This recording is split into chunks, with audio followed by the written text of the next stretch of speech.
En ce qui concerne SADEF 94, vous êtes également très présent sur l'OIN, Jean-Pierre Nourisson.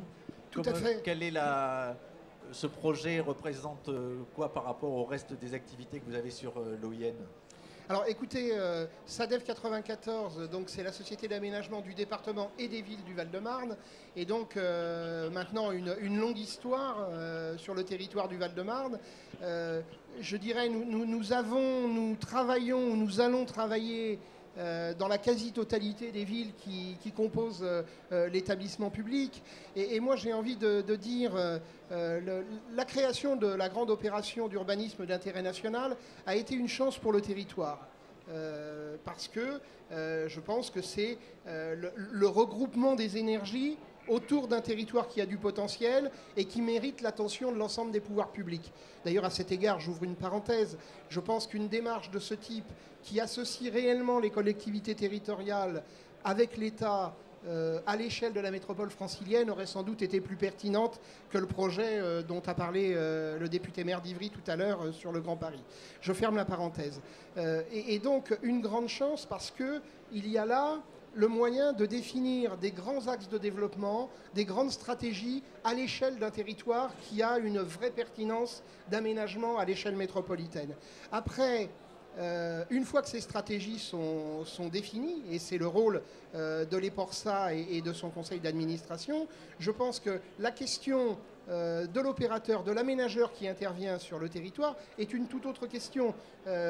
Pierre Gosselin disait l'intervention de SADEV sur le territoire de l'OIN est une singularité. J'ai envie de dire, j'espère que ça ne restera pas une singularité, parce que nous sommes un outil d'aménagement qui a fait ses preuves, qui a acquis la confiance des élus et de nombreux opérateurs dans le territoire de la Seine-Amont, et je pense que nous avons vocation, dans le cadre des stratégies définies par l'EPA-ORSA, à être un des grands aménageurs du territoire Orly-Rungis-Seine-Amont. Et en tout cas, moi, c'est le souhait que j'émets.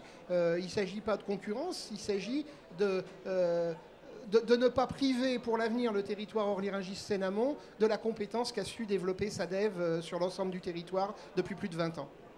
Alors, puisque on a parlé de Ivry-Confluence, la ville en mouvement, s'il y a mouvement, c'est que ça bouge et qu'il y a des rendez-vous. Une dernière question, quel est votre prochain rendez-vous pour Ivry-Confluence? À tous les trois, hein, je veux dire, d'abord Jean-Pierre Nourisson. Je crois, nous sommes actuellement dans la phase de concertation avec la réunion d'ateliers thématiques à la Banque des Confluences. Donc nous avons des rendez-vous tout à fait réguliers, mes collaborateurs et moi-même à la Banque des Confluences, pour dialoguer avec les Ivriens, pour confronter le projet tel qu'il est présenté à leurs attentes, de sorte, je dirais, à restabiliser, à amender le projet dans le sens du besoin des habitants. Et puis, je dirais, Ivry-Confluence, ce sont de très très nombreux rendez-vous hebdomadaires pour moi-même et pour mes collaborateurs de la SADEV. Pierre Gosselin, votre prochaine grande date pour Ivry-Confluence? C'est vrai qu'il y a un grand nombre de rendez-vous. Je crois que le rendez-vous quand même principal, ça va être le moment où la ZAC sera validée, créée, où là on pourra effectivement partir de façon plus sereine. Mais je dirais que moi j'aimerais bien qu'il y ait un rendez-vous particulier, c'est celui de la place de la culture dans une opération comme celle-là. Je crois que dès maintenant, nous avons besoin de réfléchir à donner de la vie à ce projet à travers des événements qui peuvent être liés à l'architecture, à l'urbanisme, et qui peuvent être tout à fait autre chose. Qui en réalité, événements qui pourront jalonner la réalisation de cette opération jusqu'aux 20 ans qui viennent. Comme un peu le trait d'union des générations et des confluences en réalité dans un projet comme celui-ci.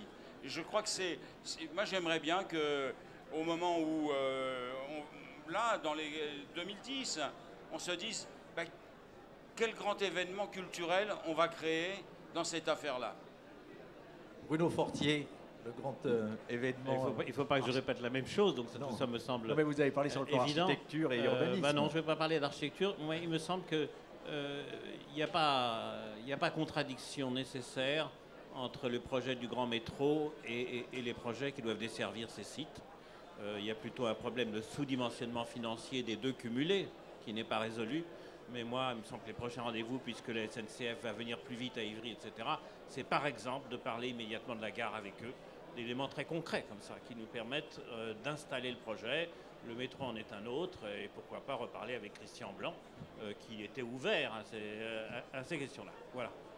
Merci à tous les trois d'avoir participé à cette table ronde. Je voudrais rappeler que la maquette du projet est à la Banque des Confluences à Ivry et qu'une maquette plus petite se trouve sur le stand de SADEF 94. Et je voudrais profiter de ces derniers mots pour remercier l'ensemble de l'équipe qui anime ce stand sous la direction de Joël Guessot, le directeur de l'Agence de développement du Val-de-Marne. Merci, à très bientôt.